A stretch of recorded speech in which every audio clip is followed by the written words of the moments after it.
Selamat pagi Bapak Ibu Saudara yang dikasihi Tuhan Yesus Kristus.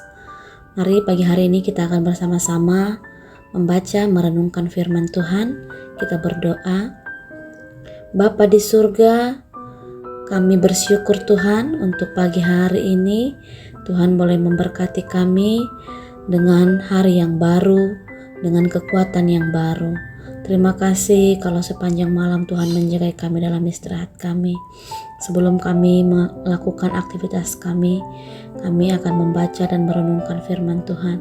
Biarlah firman Tuhan boleh memberkati kami pagi hari ini, menguatkan kami, memberikan kami kesegaran kembali. Terima kasih ya Bapa, dalam nama Yesus kami berdoa. Amin. Bapak Ibu Saudara yang terkasih, kita akan membaca satu bagian firman Tuhan dari Mazmur pasal 29 ayat 1 sampai 11. Kita akan merenungkan firman Tuhan ini dengan tema Tuhan Maha Dahsyat. Demikian firman Tuhan. Mazmur Daud. Kepada Tuhan hai penghuni sorgawi, kepada Tuhan sajalah kemuliaan dan kekuatan. Berilah kepada Tuhan kemuliaan namanya, sujudlah kepada Tuhan dengan berhiaskan kekudusan. Suara Tuhan di atas air, Allah yang mulia mengguntur, Tuhan di atas air yang besar. Suara Tuhan penuh kekuatan, suara Tuhan penuh semarak. Suara Tuhan mematahkan pohon aras, bahkan Tuhan menumbangkan pohon aras Libanon. Ia membuat gunung Libanon melompat-lompat seperti anak lembu, dan gunung Sirion seperti anak banteng. Suara Tuhan menyemburkan nyala api. Suara Tuhan membuat padang gurun gemetar. Tuhan membuat padang gurun Kades gemetar. Suara Tuhan membuat beranak rusa betina yang mengandung, bahkan hutan digundulinya, dan di dalam baitnya setiap orang berseru hormat. Tuhan bersemayam di atas air, Tuhan bersemayam sebagai Raja untuk selama-lamanya. Tuhan kiranya memberikan kekuatan kepada umatnya. Tuhan kiranya memberkati umatnya dengan sejahtera.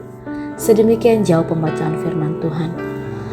Saudara yang terkasih, di antara sesama teman dekat biasanya kita memiliki julukan atau panggilan akrab tersendiri.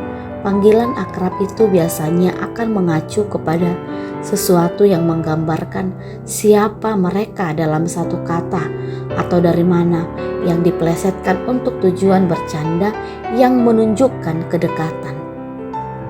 Dalam Mazmur 29 ini tampak jelas pemazmur memiliki kedekatan hubungan yang erat dengan Tuhan, sehingga dari kedekatan itu ia bisa memberi begitu banyak sebutan yang menggambarkan atau mendeskripsikan kehebatan dan kemahakuasaan Tuhan.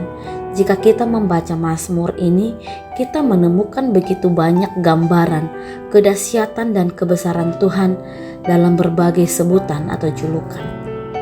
Kitab Mazmur 29 ayat 1-11 ini merupakan bagian dari Mazmur Daud, yaitu sebuah nyanyian Mazmur pujian kepada Tuhan yang di sorga dan penuh dengan kemuliaan, kuasa, kekuatan, dan keajaiban. Melalui lirik-lirik pujian ini, Daud mengajak umatnya untuk menguduskan diri dan datang bersujud kepada Allah. Pemazmur menggambarkan kemahakuasaan Tuhan Allah dengan menyebutkan kekuatan suaranya yang mengatasi kekuatan alam semesta, antara lain air, guntur, dan pohon aras Libanon. Kata suara Tuhan yang kuat muncul sebanyak 7 kali dalam teks ini, dari ayat 3 sampai ayat yang ke-9. Suara Tuhan sangat kuat mengatasi segala kekuatan apapun yang ada di alam semesta ini. Demikianlah kuatnya suara Tuhan. Tidak bisa dibatasi dan tidak bisa dihalangi oleh tembok apapun. Tidak bisa dihentikan oleh arus manapun. Musuh-musuhnya tidak berdaya mendengar suaranya.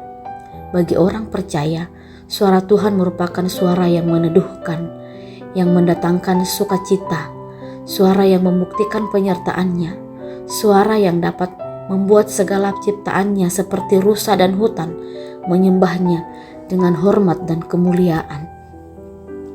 Mazmur ini juga menggunakan metafora air, guntur, dan pohon aras untuk menggambarkan kekuasaan Tuhan atas negara Baal dan mereka juga yang menyembah Baal.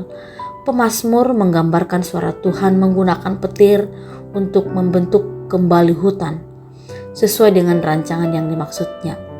Suara Tuhan mengguncang hutan belantara, mengguncang padang gurun Kades. Representasi dari alam liar yang seringkali tidak bisa dikendalikan oleh manusia, tetapi dalam tangan Tuhan semuanya itu dapat diatasi, semua tunduk kepadanya.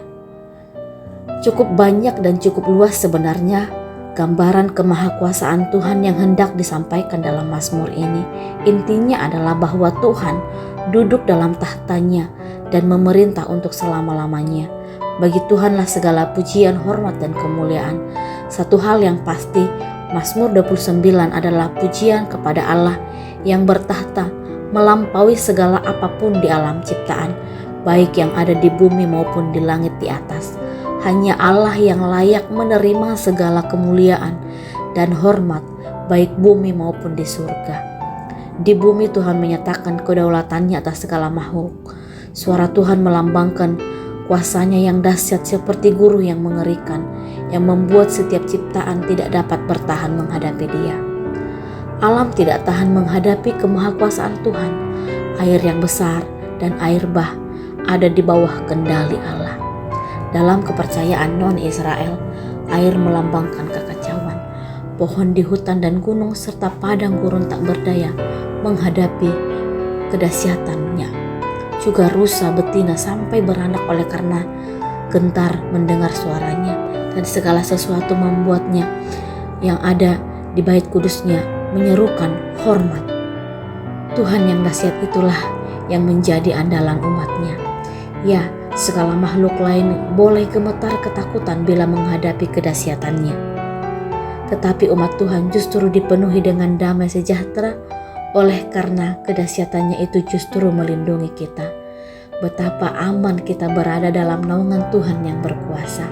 Maka marilah kita melantunkan mazmur kita sebagai pujian, hormat, dan sembah kita kepada Tuhan satu-satunya Allah kita. Amin. Tuhan memberkati. Mari kita berdoa. Bapa di surga, terima kasih Tuhan untuk firman Tuhan Mazmur yang kami baca pagi hari ini, yang menunjukkan betapa maha dahsyat dan kuasanya Tuhan. Oleh karena kami memiliki Tuhan yang berkuasa, Tuhan yang dahsyat, kami tidak perlu takut menghadapi apapun. Terima kasih Tuhan, menyerahkan kehidupan kami di sepanjang hari ini. Tuhan menyertai kami. Dalam nama Tuhan Yesus Kristus kami berdoa. Amin.